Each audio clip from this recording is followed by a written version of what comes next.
Break के बाद आप सभी का बहुत बहुत स्वागत है। आपके साथ मैं हूं कीर्ति दीक्षित। वक्त हो चला है मूक बधिरों के लिए समाचार का। अमेरिका में आज से बाइडेन युग की शुरुआत हो गई है। जो बाइडेन ने 46वें अमेरिकी राष्ट्रपति के तौर पर शपथ ली। जो बाइडेन के अलावा कमला हैरिस ने उपराष्ट्रपति पद की शपथ लेकर इतिहास रच दिया, क्योंकि वो इस पद पर पहुंचने वाली अमेरिका की पहली महिला है। शपथ ग्रहण समारोह कड़ी सुरक्षा के बीच कैपिटल हिल में हुआ।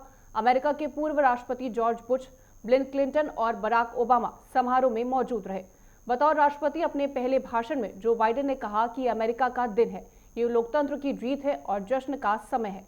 नया इतिहास बन रहा है। राष्ट्रपति बाइडेन ने कहा कि हमने जिंदगी में बहुत सारी चुनौतियां देखी हैं। अमेरिका में सबको सम्मान मिलेगा। मैं सबकी तरक्की और सबकी रक्षा के लिए हूं। अमेरिका के पूर्व राष्ट्रपति बराक ओबामा ने जो बाइडेन को बधाई दी। ओबामा ने बाइडेन को बधाई देते हुए कहा कि ये आपका समय है। वहीं प्रधानमंत्री नरेंद्र मोदी ने ट्वीट कर जो बाइडेन को बधाई दी। पीएम मोदी ने कहा कि हम दोनों मिलकर काम करेंगे। कृषि कानून के मसले पर जारी किसानों के आंदोलन को 2 महीने होने वाले हैं, लेकिन कड़ाती हुई सर्दी में भी ये लड़ाई जारी है। बीते दिन किसान सरकार के बीच हुई बैठक में सरकार ने किसानों के सामने एक प्रस्ताव रखा, जिसमें कृषि कानूनों को 1-1.5 साल तक रोकने की बात कही गई और किसानों से आंदोलन को खत्म करने को कहा गया। कृषि मंत्री नरेंद्र तोमर ने कहा कि हम तीनों कानूनों पर किसान नेताओं के साथ बिंदुवार चर्चा करने के लिए तैयार है, लेकिन सरकार किसी भी कीमत पर कृषि कानूनों को वापस नहीं लेगी। सरकार की ओर से दिए गए प्रस्ताव पर किसान संगठन आज सिंघू बॉर्डर पर बैठक कर रहे हैं, जिसमें सरकार के प्रस्ताव और आगे की रणनीति पर चर्चा होगी। वहीं 22 जनवरी यानी कल सरकार और किसानों में एक बार फिर से बातचीत होगी। ऐसे में कल इस पर कोई निर्णय हो सकता है। 26 जनवरी को किसानों ने ट्रैक्टर रैली निकालने की बात कही है। उससे पहले सरकार की कोशिश है कि वो इस मसले को जल्द से जल्द निपटा ले। देश में कोरोना वायरस के दैनिक मामलों में उतार चढ़ाव जारी है। बुधवार की तुलना में गुरुवार को कोरोना के मामलों में बढ़ोतरी दर्ज की गई। केंद्रीय स्वास्थ्य मंत्रालय की ओर से जारी ताजा आंकड़ों के अनुसार देश में पिछले 24 घंटे में कोरोना के 15,223 नए मामले सामने आए। इससे देश में कुल संक्रमितों की संख्या बढ़कर 1,06,10,883 हो गई है। वहीं इस दौरान 151 मरीजों की जान चली गई, जिसके बाद कुल मरने वालों की संख्या 1,52,859 हो गई है। बात करें स्वास्थ्य मरीजों की, तो पिछले 24 घंटे में देश में संक्रमित मरीजों से अस्पताल से ठीक हुए मरीजों की संख्या ज्यादा है। पिछले 24 घंटे में 19,965 मरीज अस्पताल से डिस्चार्ज हुए और अपने घर चले गए। वहीं वायरस से ठीक होने वाले मरीजों की संख्या 1,02,65,706 हो गई है। देश में अब सक्रिय मामले 2 लाख से भी कम है। देश में कोरोना की जंग के बीच चल रहे टीकाकरण अभियान का 6वां दिन है। इसी बीच राष्ट्रीय राजधानी दिल्ली ने कोरोना टेस्टिंग के मामले में 1 करोड़ का आंकड़ा पार कर लिया है।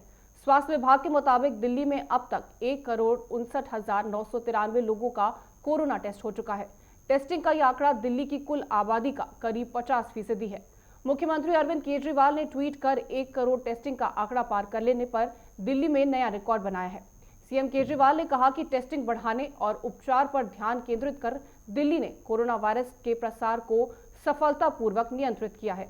इससे पहले स्वास्थ्य विभाग की ओर से जारी किए गए ताजा आंकड़े के मुताबिक दिल्ली में अब तक कुल 6,33,059 लोग कोरोना संक्रमण की चपेट में आ चुके हैं।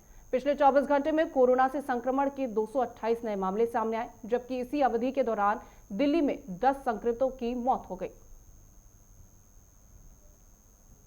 बजट से पहले 30 जनवरी को एक सर्वदलीय बैठक की जाएगी, जिसकी अध्यक्षता प्रधानमंत्री नरेंद्र मोदी करेंगे, जिसमें सरकार सत्र संबंधित कामकाज से सभी दलों को अवगत कराएगी।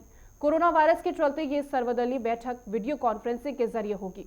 सर्वदलीय बैठक के अलावा एनडीए यानी कि नेशनल डेमोक्रेटिक अलायंस भी 30 जनवरी को बैठक करेगा। लोकसभा सचिवालय के बयान के अनुसार 2 हिस्सों में चलने वाला बजट सत्र 8 अप्रैल तक चलेगा। बजट सत्र का पहला चरण 29 जनवरी से शुरू होगा और 15 फरवरी तक चलेगा, जबकि दूसरा हिस्सा 8 मार्च से 8 अप्रैल तक चलेगा। केंद्रीय बजट 1 फरवरी को पूर्वा 11 बजे पेश किया जाएगा। पिछले मॉनसून सत्र की तरह इस बार भी संसद के दोनों सदनों की बैठक अलग अलग पालियों में की जाएगी। कोविड-19 के मद्देनजर स्वास्थ्य उपायों के तहत ये कदम उठाया गया है। इस दौरान कोविड-19 से संबंधित सभी दिशा निर्देशों का पालन किया जाएगा।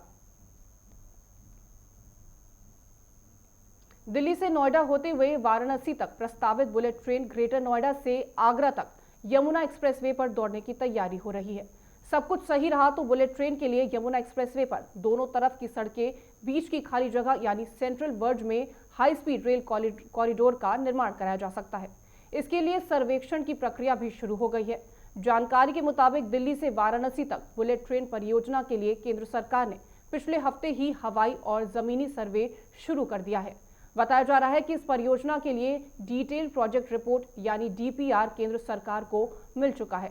नोएडा इंटरनेशनल एयरपोर्ट की टर्मिनल बिल्डिंग में हाई स्पीड रेलवे का स्टेशन बनाया जाएगा। यमुना एक्सप्रेसवे के सेंट्रल वर्ज पर हाई स्पीड ट्रेन का कॉरिडोर बनाए जाने पर करीब 165 किलोमीटर की दूरी तक भूमि अधिग्रहण की जरूरत नहीं होगी। इस परियोजना की लागत भी घट जाएगी, साथ ही समय भी बचेगा और परियोजना का कार्य जल्द शुरू हो जाएगा।